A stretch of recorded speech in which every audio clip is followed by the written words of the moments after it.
I have an important question for you. How many of you love yelling, "Cannonball!" and then jumping into the water? I'm right there with you. I wish I could make a big enough splash to even reach the people sitting beside the pool. You know, the people who aren't even trying to get wet. What we're gonna talk about today is going to be a little bit like that. We're gonna jump straight into the deep end regarding a conversation that isn't easily had, but so many people feel tension about. Politics. And what a good time to talk about it, since this year, elections are taking place all over the world. We are raising the bar for conversations about political tension. So let's dive right in. Here's what it's like for me. Every time an election rolls around, my community is filled with signs on street corners promoting a candidate for some public office. And every time, my kids will read the signs and ask me the taboo question: who are you voting for, Mom? Since I can't break down the candidate's political agenda to my little kids, I normally say, I'm not sure yet.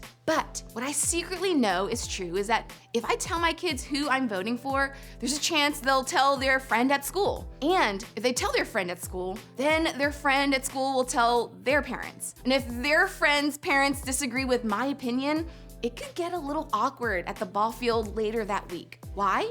Because more than almost any other topic, politics create judgments. We build judgments of who people are simply by how and for whom they cast their vote, which is why politics have become taboo.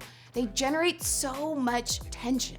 Now, tension exists in our society and our culture all the time. People disagree over a ton of things, like, is a hot dog a sandwich or a taco? LeBron James or Michael Jordan? Minecraft or Fortnite? But political tension is a different category altogether. Rather than just being a simple disagreement, the tension about politics often grows into something negative towards the other side, towards another person, and can even result in hostility between two people or groups. We choose dividing political sides on things like who should be president, immigration, equality, economy, and some issues that seem to be so divisive that to merely mention them would cause emotions to rise, maybe even in you. It's no secret that political tension divides all types of people. It can drive a wedge between family members and best friends, or even people of the same faith. And we've all seen how wild it can get when people bring up politics during the holidays. Want to ruin a fun family gathering?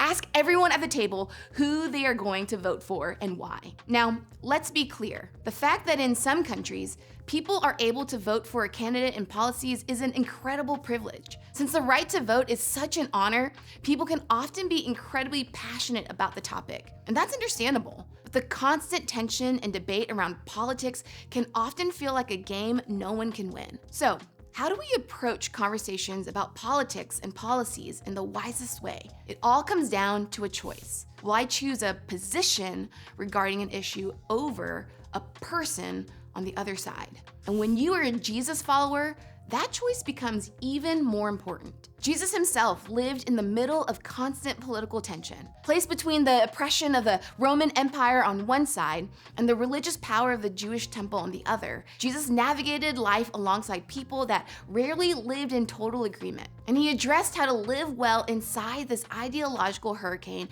that politics can create. In Matthew chapter 5, verse 41, during Jesus' message on how to live the best life, Jesus says this: if anyone forces you to go 1 mile, go with them 2 miles. This wasn't Jesus trying to help people get their steps in. He was addressing how to deal with political tension. The people listening to Jesus knew that he was addressing a Roman policy declaring that any Roman soldier at any time could demand and force someone to carry his gear for him for 1 mile. A Roman soldier's gear was heavy. In fact, some people believe it could have been up in the range of 80 to 100 pounds. I can imagine how it would have felt, physically and emotionally, to be required to carry a Roman soldier's gear. And Jesus cuts through the inflamed emotions of the political policy to teach his followers that you should show compassion to those who oppose you, to love your enemies. Through every example of Jesus' life and his ministry, we find a consistent thread. Jesus always chose to value the person over the policy. Mark captures another notable example of this, where Jesus places the dignity, value, and well-being of people above rules and policy. A group of people were arguing about harvesting grain on the Sabbath, which was a commanded day of rest according to the Jewish law. Some religious leaders were accusing Jesus' disciples of breaking the rules when Jesus said this. Then Jesus said to them, "The Sabbath was made to meet the needs of people, and not people to meet the requirements of the Sabbath. So the Son of Man is Lord, even over the Sabbath." The religious leaders were caught up in the rules and missed the purpose of why the rules existed, to help people. For Jesus, it's people over everything. More important than a policy, a party, a side, or a stance. Jesus constantly chose to value people first. From his enemies to his followers, it was always people. And where we really see Jesus lead the way is how he interacted with those that were oppressed by society or circumstance. In John chapter 8, verses 1 through 11, we see an ancient story of a woman caught breaking a law. At that time, their law and policy demanded that she be publicly humiliated, shamed, and then executed. But Jesus sends the crowds away.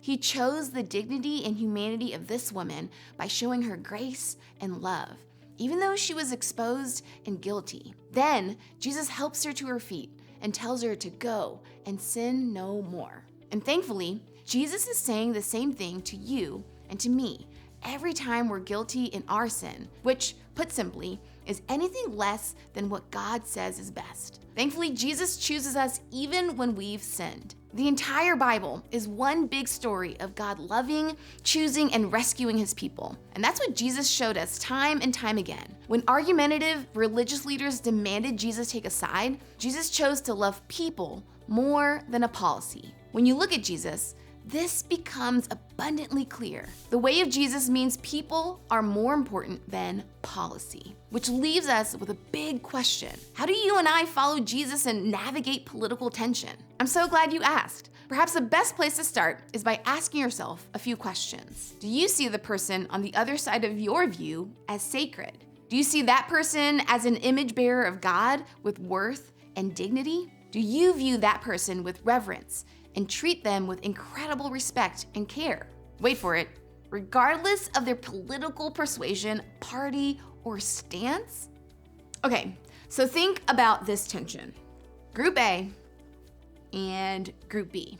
And they have nothing in common, but the reality is, every single person in both of these groups is made in the image of God, which means we're created to reflect what God is like to the world. That includes the people you disagree with, you don't like, and who look, act, or believe differently than you. So that means if you disagree with them, you can still see them as someone made in the image of God. Or if you disagree with them, you can also see them as someone made in the image of God. For Jesus, it was always about valuing people, even those he disagreed with. So, if we want to follow Jesus and navigate political tension, when we interact with someone, whether they believe the same thing as us or not, we are called to show them the same love and grace that Jesus shows us. The way of Jesus means people are more important than policy. It may not always be easy to choose, but it will always leave a lasting impact, both on the person on the other side of your beliefs and on you. And if you're here and you don't really care that much about political stuff, you'll still have people that you disagree with for some other reason. And you too can see those people as image bearers with complete worth and dignity. That's the way of Jesus, treating people like they're sacred. And that's what we can do too.